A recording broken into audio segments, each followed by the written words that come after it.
नमस्कार दोस्तों, मैं अर्जुन आपका स्वागत करता हूँ स्टे बाय अर्जुन के यूट्यूब चैनल में। तो दोस्तों आज की हमारी क्लास है बौद्ध धर्म के बारे में। जो है दोस्तों आज की हमारी पहली क्लास है।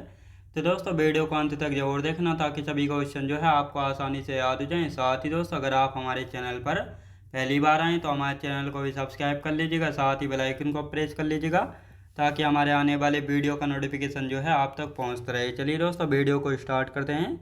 तो आज की हमारी जो है दोस्तों जैन बौद्ध धर्म के बारे में आज की हमारी पहली क्लास हो जाती है। यहाँ पे हेडिंग डालेंगे बौद्ध धर्म के बारे में। तो बौद्ध धर्म के बारे में जो है दोस्तों आज की हमारी पहली क्लास हो जाती है। और कल की क्लास में हम पढ़ रहे थे जैन धर्म के बारे में। तो दोस्तों जैन धर्म का जो है हमारा कुछ टॉपिक जो है बचे हुए हैं, पहले हम उनको कंप्लीट कर लेंगे और उसके बाद जो हम बौद्ध धर्म के बारे में अच्छे से जानेंगे। तो दोस्तों यहाँ पे हम बात करते हैं यानी जैन धर्म के बारे में। तो जैन धर्म के षट दर्शन की यदि बात की जाए तो जैन धर्म में कौन कौन से षट दर्शन हैं। जैसे दोस्तों यहाँ पे हम बात करते हैं गौतम बुद्ध, यानी गौतम ने जो है न्याय दर्शन, कपिल ने सांख्य दर्शन और कणाद ने जो है कौन से दर्शन दिए थे। तो इन सभी के बारे में जो है हम चर्चा करने वाले। और साथ ही दोस्तों कणाद ने वैशेषिक दर्शन, पतंजलि ने योग दर्शन और जैमिनी ने पूर्व मीमांसा और साथ ही बादरायण ने जो है दोस्तों उत्तर मीमांसा जो है दिया था। और साथ ही दोस्तों बौद्ध एवं जैन धर्म को मानने वाले शासक कौन कौन थे, तो इन सभी के बारे में चर्चा करेंगे। और जैन धर्म से कुछ महत्वपूर्ण फैक्ट हैं जहाँ से जो है क्वेश्चन बन जाते हैं, तो इन सभी को यहाँ पे हम करने वाले हैं। तो अब यहाँ पे हम लिखना स्टार्ट करते हैं। षड दर्शन, षड दर्शन, षड दर्शन की यदि बात की जाए तो कौन कौन से षड दर्शन है। षड दर्शन का मतलब 6 दर्शन है जो कि अलग अलग व्यक्तियों के द्वारा जो है दिए गए। इनसे डायरेक्ट यहाँ से क्वेश्चन पूछा जाता है। जैसे दोस्तों यहाँ पे हम बात करेंगे गौतम की, यानी इन्होंने कौन सा दर्शन दिया है, तो न्याय दर्शन। गौतम के द्वारा जो है दोस्तों न्याय दर्शन दिया गया। और साथ ही दोस्तों यहाँ पे हम बात करेंगे कपिल, इन्होंने कौन सा दर्शन दिया है, तो इन्होंने दिया है दोस्तों सांख्य दर्शन। सांख्य दर्शन जो है इनके द्वारा दिया गया। और साथ ही दोस्तों यहाँ पे हम बात करेंगे कणाद की, कणाद ने जो है कौन सा वैशेषिक दर्शन, वैशेषिक दर्शन, कौन सा दोस्तों वैशेषिक दर्शन जो है दिया है। अब दोस्तों यहाँ पे हम बात करेंगे पतंजलि की, पतंजलि के द्वारा जो है कौन सा दर्शन दिया गया है, तो इनके द्वारा योग दर्शन, कौन सा दोस्तों योग दर्शन, कौन सा दर्शन योग दर्शन जो है दिया गया। और साथ ही दोस्तों यहाँ पे हम बात करेंगे जैमिनी के द्वारा, जैमिनी के द्वारा जो है कौन सा दर्शन दिया गया, तो इनके द्वारा दोस्तों पूर्व मीमांसा, कौन सा दोस्तों पूर्व मीमांसा, पूर्व मीमांसा इनके द्वारा दिया गया। और साथ ही दोस्तों बादरायण के द्वारा, बादरायण, बादरायण के द्वारा क्या दिया गया, उत्तर मीमांसा दिया गया। उत्तर मीमांसा क्या दोस्तों, उत्तर मीमांसा जो है बादरायण के द्वारा जो है दिया गया। तो ये 6 दर्शन है जो कि अलग अलग व्यक्तियों के द्वारा दिए गए हैं। तो ये आपको अच्छे से याद रखना है। यहाँ से डायरेक्ट क्वेश्चन पूछता है, जैसे योग दर्शन किसने दिया, पतंजलि ने। साथ ही दोस्तों सांख्य दर्शन कपिल के द्वारा दिया गया है। अब दोस्तों यहाँ पे हम बात करेंगे बौद्ध धर्म एवं जैन धर्म को मानने वाले शासक, यानी कौन कौन से ऐसे शासक हैं जो जैन धर्म को मानते थे और कौन से शासक ऐसे हैं जो कि बौद्ध धर्म को मानते थे। तो इनको यहाँ पे एक साथ लिख लेते हैं। जैन एवं बौद्ध धर्म को मानने वाले शासक, जैन एवं बौद्ध धर्म को मानने वाले शासक, मानने वाले शासक, तो ये कौन कौन से शासक हैं, तो इनके बारे में यहाँ पे हम देखने वाले हैं। तो सबसे पहले हम दोस्तों जैन धर्म के बारे में पढ़ चुके हैं। तो जैन धर्म को मानने वाले शासक कौन कौन से हैं, और इसके बाद हम बौद्ध धर्म को पढ़ेंगे। तो बौद्ध धर्म के भी देख लेते हैं हाथों हाथ ही कि बौद्ध धर्म को मानने वाले शासक जो हैं कौन कौन हैं। तो यहाँ पे अब बात करते हैं दोस्तों। सबसे पहले आते हैं हर्षवर्धन। हर्षवर्धन की यदि बात की जाए तो दोस्तों हर्षवर्धन, खारवेल, तो दोस्तों यहाँ पे हम बात करेंगे खारवेल, राजा खारवेल की यदि बात की जाए तो ये चेदी वंश के प्रतापी शासक थे। कहाँ के, चेदी वंश के। और साथ ही दोस्तों यहाँ पे हम बात करेंगे इनके बाद कौन आता है, अजातशत्रु, अजातशत्रु, ये अजातशत्रु। और अजातशत्रु जो है हर्यक वंश का शासक था। और साथ ही दोस्तों अमोघवर्ष, अमोघवर्ष।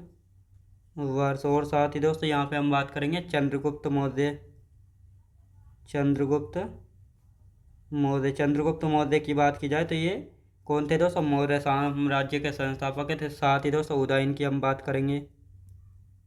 उदयन, उदयन कौन था? उदयन जो है अजातशत्रु का बेटा था, याद रखेंगे। और साथ ही दोस्तों संप्रीति। तो ये सभी जो है जैन धर्म को मानने वाले शासक थे। अब दोस्तों यहाँ पे हम बौद्ध धर्म को देख लेते हैं, कौन कौन से शासक जो हैं बौद्ध धर्म को मानने वाले थे। तो जैसे हम बात करेंगे दोस्तों, हर्षवर्धन हो गया, ये हर्षवर्धन। और साथ ही कनिष्क हो गया, जो कि कुषाण वंश का प्रतापी शासक है, कनिष्क। यहाँ पे हम बात करेंगे दोस्तों बिंबिसार। बिंबिसार की यदि बात करते हैं तो ये हर्यक वंश का संस्थापक यानी फाउंडर था बिंबिसार।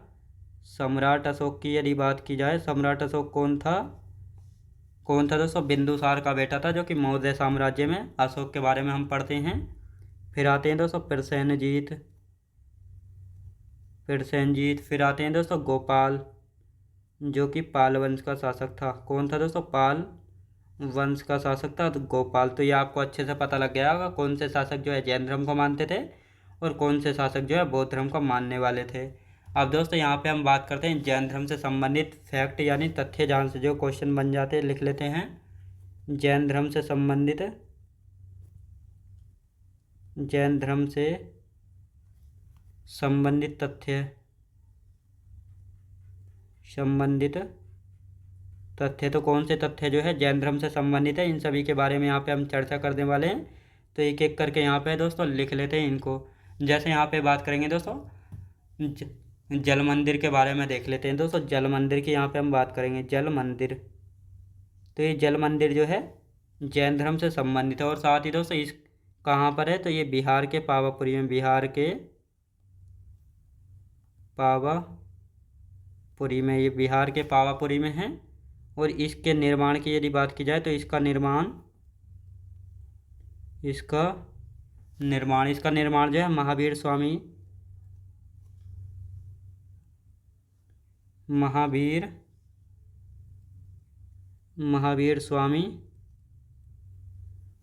स्वामी के बड़े भाई नंदीवर्धन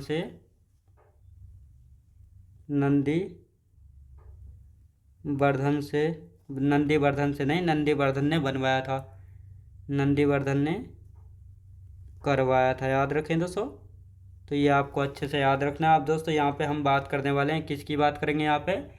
इसके बाद आते हैं अजमेर का सोनी जी का नाश्य मंदिर। अजमेर सोनी जी का नाश्य मंदिर, सोनी जी का नाश्य मंदिर, सोनी जी का नाश्य मंदिर की यदि बात की जाए तो दोस्तों ये किसको समर्पित है? सोनी जी का नाश्य मंदिर की हम बात करेंगे तो ऋषभदेव जी को समर्पित है। किसको? ऋषभदेव को समर्पित है। और ये ऋषभदेव कौन थे? जैन धर्म के संस्थापक यानी फाउंडर हैं। और साथ ही जैन धर्म के जो है पहले तीर्थंकर भी थे, तो ये आपको पता होना चाहिए। जो ये अजमेर का सोनी जी का नाश्य मंदिर है, इस मंदिर को लाल मंदिर भी कहा जाता है, लाल मंदिर भी कहा जाता है। क्या दोस्तों? लाल मंदिर भी जो है कहा जाता है। और साथ ही दोस्तों इस मंदिर का निर्माण 19वीं शताब्दी में हुआ था। इस मंदिर का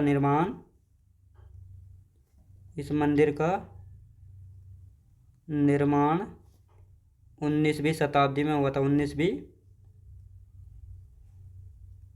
शताब्दी में हुआ था। कब दोस्तों? 19वीं शताब्दी में जो है हुआ था। तो ये आपको अच्छे से याद रखना। अब आते हैं दोस्तों पालीताना मंदिर के बारे में भी यहाँ पे लिख लेते हैं। पालीताना मंदिर की यदि बात की जाए, पालीताना मंदिर की यदि बात की जाए तो इसका निर्माण जो है 11वीं शताब्दी में हुआ था। कब दोस्तों? 11वीं शताब्दी में जो है पालीताना मंदिर का निर्माण होता है। और ये पालीताना मंदिर की यदि बात की जाए तो जैन संरक्षक कुमार सोलंकी ने इसका निर्माण करवाया था। शत्रुंजय पहाड़ी गुजरात में स्थित है। जैन संरक्षक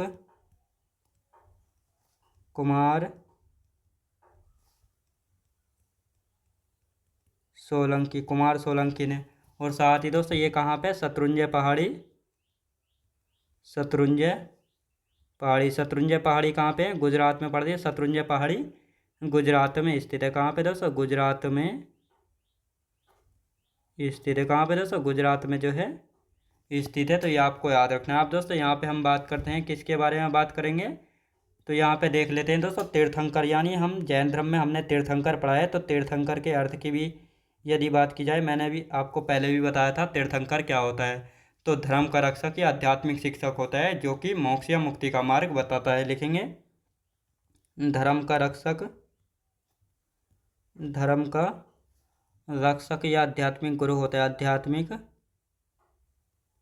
आध्यात्मिक शिक्षक जो है होता है। और साथ ही दोस्तों इनका क्या काम होता है दोस्तों? जो कि मोक्ष या मुक्ति का मार्ग बताता है। जो कि मोक्ष या मुक्ति का मार्ग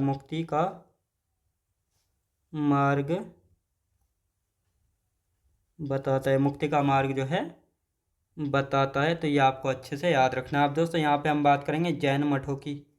जैन मठों की यदि बात करते हैं, जैन मठों की, यानी जहाँ पर जो है जैन भिक्षु रहा करते थे उनको जो है बसादिस कहा गया है। यानी जहाँ पर जैन भिक्षु रहा करते थे तो जैन मठों को जो है बसादिस जो है कहा गया है। और साथ ही दोस्तों यहाँ पे हम बात करते हैं जैन धर्म की दूसरी संगीति, यानी सेकंड जैन संगीति जो है किसके काल में हुई थी? तो भानुगुप्त के शासन काल में हुई थी। तो ये आपको याद रखना है, लिख लेते हैं इसको। सेकंड जैन संगीति, जैन संगीति भानुगुप्त के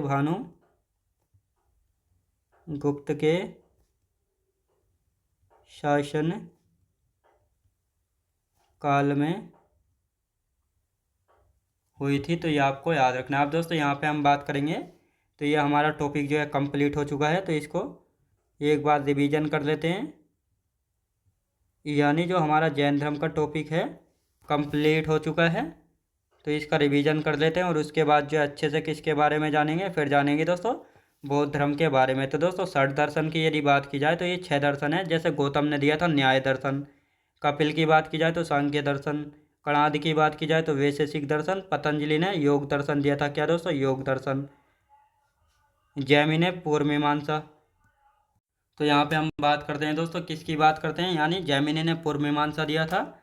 और साथ ही दोस्तों यहाँ पे हम बात करेंगे बादरायण ने जो है उत्तर मीमांसा दिया था। साथ ही अब जैन एवं बौद्ध धर्म को मानने वाले शासक कौन कौन से, तो इनके बारे में, जैसे दोस्तों जैन धर्म को और बौद्ध धर्म को, तो जैन धर्म को मानने वाला खारवेल, अजातशत्रु, अमोघवर्ष, चंद्रगुप्त मौर्य, उदयन और संप्रीति। जबकि दोस्तों यहाँ पे हम बात करते हैं बौद्ध धर्म को मानने वाले हर्षवर्धन हो गया, कनिष्क, बिंबिसार, अशोक, प्रसेनजीत और गोपाल जो कि पाल वंश का शासक था। तो ये सभी जो है अलग अलग राजा हैं जो कि कोई जैन धर्म को मानता था और कोई जो है बौद्ध धर्म को मानने वाला है। अब जैन धर्म से संबंधित कुछ फैक्ट यानी तथ्य हैं। जैसे जल मंदिर की यहाँ पे हम बात करते हैं, तो इसको जो है बिहार के पावापुरी में इसका निर्माण महावीर स्वामी के बड़े भाई नंदीवर्धन ने करवाया था। और साथ ही महावीर स्वामी की मृत्यु भी जो है बिहार के पावापुरी में हुई थी। तो ये आपको याद रखना है। और यही महावीर स्वामी के बड़े भाई हैं जिनसे आज्ञा लेकर जो है महावीर स्वामी 30 वर्ष की अवस्था में घर त्याग करते हैं।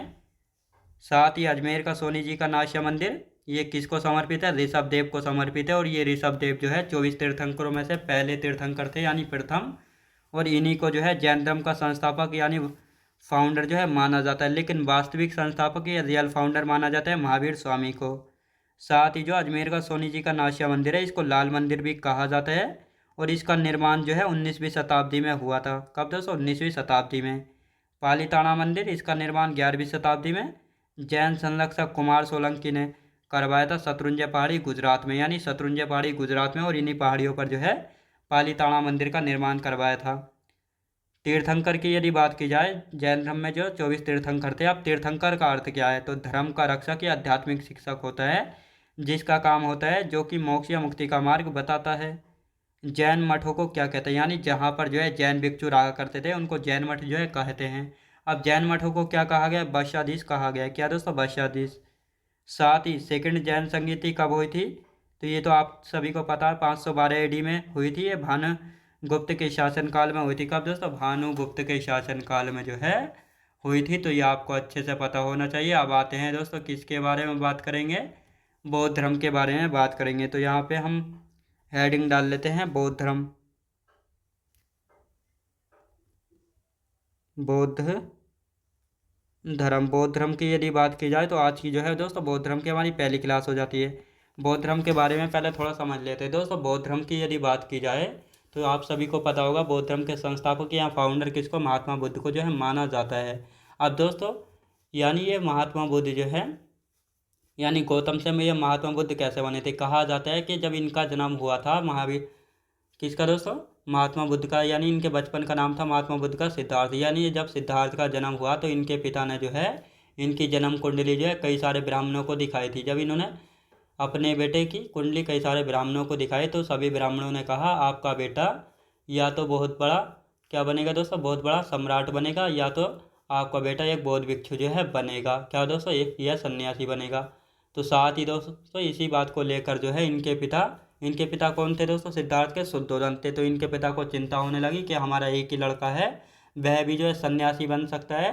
तो इसीलिए जो है कुछ ब्राह्मणों ने उपाय बताया, यानी कुछ पंडितों ने उपाय बताया कि तुम जो है अपने बेटे को जितने भी ये संसार के दुख हैं, दुख दर्द जितने भी, इन सभी को जो है इनसे दूर रखना, तभी जो है शायद आपका बेटा जो है सन्यासी नहीं बन पाए। लेकिन एक छोटा ब्राह्मण था सबसे कम उम्र का, उसने कहा आपका बेटा जो है 100% क्या बनेगा, यानी 100% सन्यासी ही जो है बनेगा। तो इन सभी के बारे में हम आगे चर्चा करेंगे। अब महात्मा बुद्ध के जो है सामान्य जानकारी के बारे में जो है बात कर लेते हैं। तो दोस्तों जैसे हम बात करते हैं संस्थापक, बौद्ध धर्म के संस्थापक कौन है, तो बौद्ध धर्म के संस्थापक की यदि बात की जाए तो गौतम बुद्ध या महात्मा बुद्ध, तो कुछ भी कह सकते हैं। इनको जो है साथ ही दोस्तों एशिया का ज्योतिपुंज, एशिया का ज्योतिपुंज, लाइट ऑफ एशिया, ये क्वेश्चन पूछा गया है, एशिया का ज्योतिपुंज या लाइट ऑफ एशिया किसको कहा जाता है, महात्मा बुद्ध को जो है कहा गया है। किसको दोस्तों, महात्मा बुद्ध को। अब दोस्तों यहाँ पे हम बात करते हैं इनके अन्य नाम या आदर्श नाम, इनको जो है किन अलग अलग नामों से जाना जाता है। जैसे दोस्तों तथागत बुद्ध के नाम से, तथागत बुद्ध के नाम से, तथागत बुद्ध के नाम से, शाक्य मुनि के नाम से, शाक्य मुनि के नाम से, और सादित शाक्य सिंह के नाम से। किस नाम से दोस्तों, शाक्य सिंह के नाम से जो है इनको अलग अलग नामों से जो है दोस्तों जाना जाता है।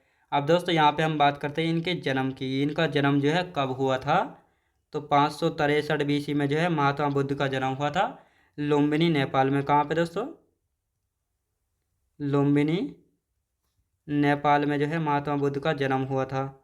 अब दोस्तों यहाँ पे हम बात करते हैं लुम्बिनी नेपाल में जो है महात्मा बुद्ध का जन्म हुआ था। अब दोस्तों इनका जब जन्म हुआ तो कहाँ पर हुआ था, पीपल वृक्ष के पेड़ के, कहाँ पे दोस्तों, साल वृक्ष के नीचे, पीपल पेड़ के नीचे जो है इनको ज्ञान की प्राप्ति होगी। तो कहाँ पर हुआ था दोस्तों, साल वृक्ष के नीचे, लिखेंगे साल वृक्ष के नीचे, साल कहाँ पे दोस्तों, तो इनका साल वृक्ष के नीचे जो है, साल वृक्ष के नीचे जो है इनका जन्म हुआ था। याद रखें दोस्तों, साल वृक्ष के नीचे इनका जन्म हुआ था। अब दोस्तों यहाँ पे हम बात करते हैं इनकी मृत्यु की। मृत्यु की यदि बात की जाए तो मृत्यु कब हुई थी दोस्तों, इनकी मृत्यु कब होती है, तो 483 BC में, 483 BC में जो है दोस्तों इनकी मृत्यु हुई थी। कहाँ पे हुई थी, कुशीनगर में हुई थी। कहाँ पे, कुशीनगर में जो है इनकी मृत्यु हुई थी।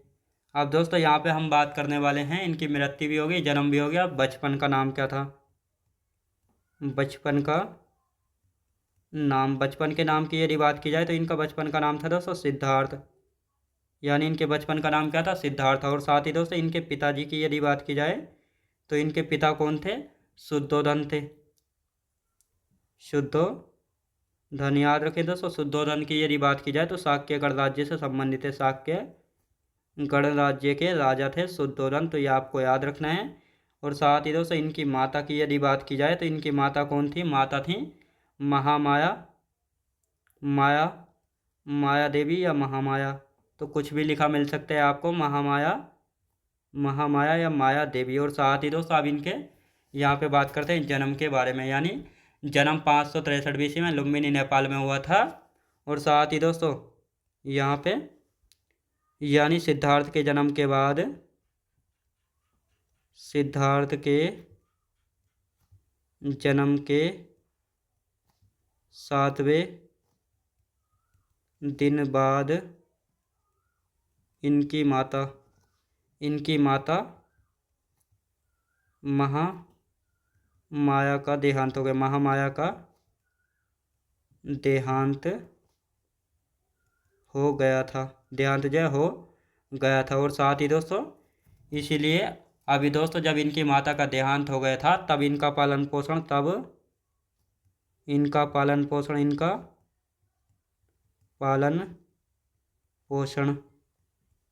इनकी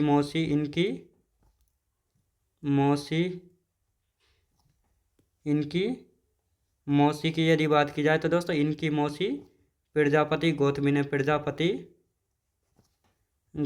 ने किसने दोस्तों? प्रजापति गौतमी ने किया था। तो ये आपको याद रखना है। अब दोस्तों यहाँ पे इनके जन्म की यदि अब दोस्तों पहले इनका रिवीजन कर लेते हैं फिर आगे की चर्चा जो है करेंगे। अब दोस्तों यहाँ पे हम बात करेंगे बौद्ध धर्म की, यानी इसके संस्थापक यानी फाउंडर थे महात्मा बुद्ध यानी गौतम बुद्ध। और साथ ही इनको एशिया का ज्योतिपुंज लाइट ऑफ एशिया जो है कहा जाता है। इनके आदर्श नेम है तथागत बुद्ध, शाक्य मुनि और शाक्य सिंह के नाम से इनको जाना जाता है।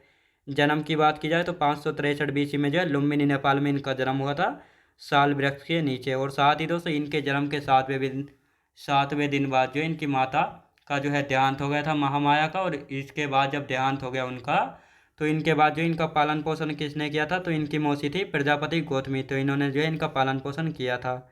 महात्मा बुद्ध की मृत्यु 483 BC में कुशीनगर में होती है। इनके बचपन का नाम है सिद्धार्थ। पिता थे शुद्धोधन जो कि शाक्य राज्य के राजा थे। साथ ही इनकी माता है माया देवी या महामाया, याद रखेंगे।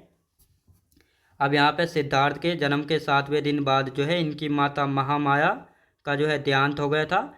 अब इनके देहांत के बाद जो है इनका पालन पोषण इनकी मौसी प्रजापति गौतमी ने जो है किया था। तो ये आपको अच्छे से पता होना चाहिए। अब आते हैं दोस्तों सिद्धार्थ के शादी के बारे में, यानी सिद्धार्थ की शादी कब हुई थी? तो 16 वर्ष की अवस्था में हुई थी। इनकी पत्नी का नाम था यशोधरा। और शादी के 12 वर्ष बाद जो है इनको पुत्र पैदा हुआ था जिसका नाम रखा था दोस्तों राहुल। और साथ ही पुत्र पैदा होने के 1 वर्ष बाद ही जो है इन्होंने घर छोड़ दिया था। क्या दोस्तों? इन्होंने जो है घर छोड़ दिया, यानी 29 वर्ष की अवस्था में जो है इन्होंने घर छोड़ दिया था। और ये घर छोड़ने की क्रिया जो है महावीर निष्क्रमण जो है कहलाई थी। और इसके बाद जो है दोस्तों अब इसको पहले लिख लेते हैं फिर देखेंगे किस कारण, यानी इन्होंने कौन कौन से 4 दृश्य देखे थे जिसके कारण जो है इन्होंने घर छोड़ दिया था। तो पहले इनकी शादी के बारे में लिख लेते हैं, यानी सिद्धार्थ की शादी, सिद्धार्थ का विवाह। सिद्धार्थ के विवाह की यदि बात की जाए 16 वर्ष की अवस्था में, 16 वर्ष की अवस्था में हुआ था। 16 वर्ष की अवस्था में हुआ था। तो ये आपको याद रखना है। और साथ ही दोस्तों विवाह किसके साथ हुआ था? यशोधरा, याद रखें दोस्तों। यशोधरा जो है इनकी पत्नी थी। यशोधरा के साथ किसके साथ दोस्तों? यशोधरा के साथ जो है इनकी शादी हुई थी। तो ये आपको याद रखना है। अब दोस्तों यहाँ पे हम बात करेंगे, यानी शादी के 12 वर्ष बाद जो इनको पुत्र पैदा हुआ था। 12 वर्ष बाद पुत्र पैदा हुआ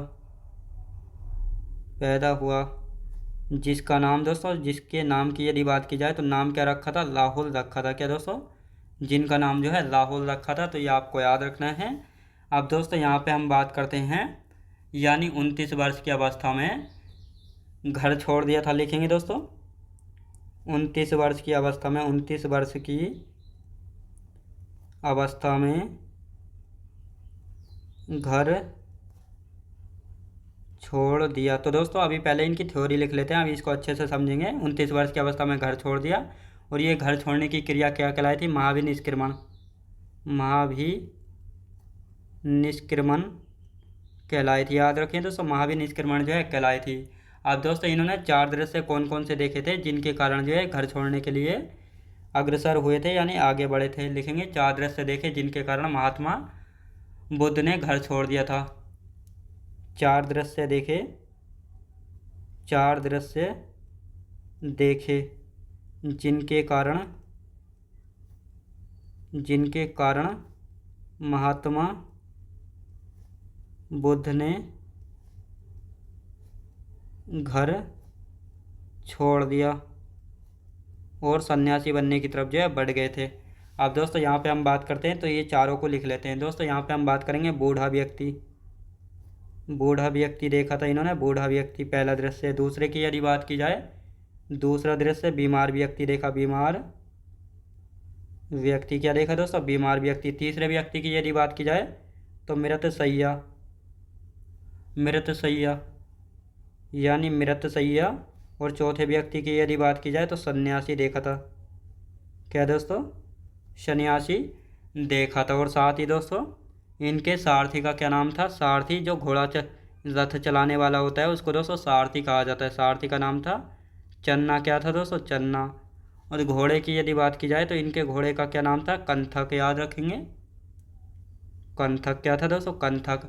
अब दोस्तों यहाँ पर हम इनके बारे में अब थोड़ी सी कहानी समझ लेते हैं, उसके बाद हम आगे बढ़ेंगे। तो दोस्तों यहाँ पे हम बात करते हैं, सिद्धार्थ का विवाह जो है 16 वर्ष की अवस्था में हुआ था। यशोधरा से इनकी शादी हुई थी और शादी के 12 वर्षों बाद जो है इनको पुत्र पैदा हुआ था, जिसका नाम रखा था राहुल।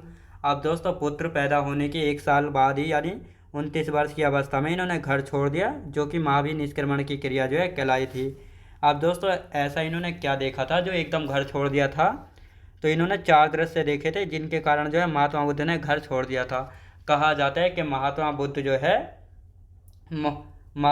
है मृत्यु के सत्य को जो है जानना चाहते थे, तो इसी कारण जो है इन्होंने क्या किया, अपने सारथी यानी अपने साथी चन्ना को लेकर जो है ये शहर में घूमने चले गए अपने रथ को लेकर। तो इन्होंने अपने सारथी चन्ना से कहा, जब इन्होंने एक बूढ़ा व्यक्ति जा रहा था, वह झुका हुआ था, जिसकी यानी बुढ़ापे में जब झुक के चलते हैं व्यक्ति, तो उसको देखा। तो इन्होंने अपने सारथी चन्ना से कहा कि इस व्यक्ति को क्या हुआ है, ये कैसे चल रहा है। तो इन्होंने कहा चन्ना ने कि युवराज, एक अवस्था के बाद यानी जब व्यक्ति बूढ़ा हो जाता है तो वह जो है इसी प्रकार जो है हो जाता है। तो इन्होंने कहा क्या मैं भी ऐसा हो जाऊंगा, हाँ युवराज बिल्कुल आप भी ऐसा हो जाएंगे। इसके बाद ये आगे बढ़ते हैं, फिर देखते हैं बीमार व्यक्ति। तो फिर चन्ना से पूछते हैं ये व्यक्ति इतना परेशान क्यों है, इतना दुखी क्यों है, आखिर इसको क्या हुआ है। तो चन्ना कहते हैं कि युवराज इसको जो है बीमारी हुई है, यानी इसे जो है दुख है, यानी बीमार व्यक्ति है, तो इसलिए जो है इसको इतना दुख है। तो फिर युवराज पूछते हैं चन्ना से क्या मुझे भी जो है ये दुख बीमारी होंगी, ना युवराज सभी को जो है ये दुख बीमारी जो है होती हैं। और साथ ही तीसरा देखते हैं यानी मृतशैया। जब किसी हिंदू धर्म में जो है कोई व्यक्ति मर जाता है तो उसकी डेड बॉडी को लेकर जाया जाता है तो उसको मृतशैया जो है कहा जाता है। तो अब ये पूछते हैं चन्ना से आखिर इस व्यक्ति को क्या हुआ है कि इसको लोग जो है कंधों पर क्यों लेकर जा रहे हैं 4 लोग, और इसको क्या हुआ है, आखिर लोग इतने दुखी क्यों हैं। तो युवराज से कहते हैं चन्ना, इस व्यक्ति को जो है ये व्यक्ति अब मर चुका है, यानी संसार से जा चुका है, ये अब कभी जीवित जो है नहीं होगा। तो युवराज कहते हैं क्या मैं भी एक दिन ऐसा हो जाऊंगा।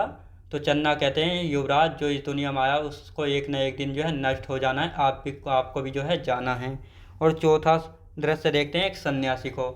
तो चन्ना से पूछते हैं ये आखिर ये व्यक्ति इतना खुशी क्यों है, आखिर इसको जो है कोई दुख तकलीफ क्यों नहीं है, ये सन्यासी को देखकर कहते हैं। तो चन्ना कहता है युवराज इसने जो है सांसारिक बंधनों को जो है मुक्त हो चुका है, यानी इसने जितने भी ये रिश्ते होते हैं इन सभी से जो है मुक्त हो चुका है, इसलिए इतना प्रसन्न है। तो यहीं पर जो है सिद्धार्थ ने कहा कि मुझे भी जो है सन्यासी बनना है और मैं इन सभी का कारण जानना चाहता हूँ, ये आदमी दुखी क्यों रहता है, बीमार क्यों होता है, इन सभी का मैं जानना चाहता हूँ ये किस कारण होता है। तो इसी की खोज में जो है महात्मा बुद्ध सन्यासी बनने की तरफ जो है बढ़ गए थे। तो ये आपको अच्छे से पता होना चाहिए कि किस कारण जो है ये सन्यासी बनने की तरफ बढ़ गए थे और किस कारण इन्होंने अपना घर छोड़ा था और कौन कौन से इन्होंने 4 दृश्य जो है देखे थे, तो ये आपको पता होना चाहिए। तो साथ ही दोस्तों अब यहाँ पे हम बात करते हैं इससे आगे को जो बचा हुआ है कि इन्होंने जो है 6 वर्षों तक जो है कठोर तपस्या की थी और इनको 35 वर्ष की अवस्था में ज्ञान की प्राप्ति हुई थी। कहाँ पे, किस नदी के किनारे, और साथ ही दोस्तों किस दिन हुई थी, इन सभी के बारे में हम कल की क्लास में अच्छे से चर्चा करेंगे। तो आज की क्लास हमारी यहीं तक रहेगी। तो मैं उम्मीद करता हूँ आपको वीडियो क्वालिटी कंटेंट वगैरह सभी कुछ आपको पसंद आया होगा। पसंद आया तो लाइक शेयर और सब्सक्राइब करना बिल्कुल भी ना भूलें। साथ ही दोस्तों अगर आप हमारे चैनल पर पहली बार आएँ तो हमारे चैनल को भी सब्सक्राइब कर लीजिएगा, साथ ही बेल आइकन को प्रेस कर लीजिएगा ताकि हमारे आने वाले वीडियो का नोटिफिकेशन जो है आप तक पहुंचता रहे। चलिए दोस्तों मिलते हैं नेक्स्ट वीडियोज़ में।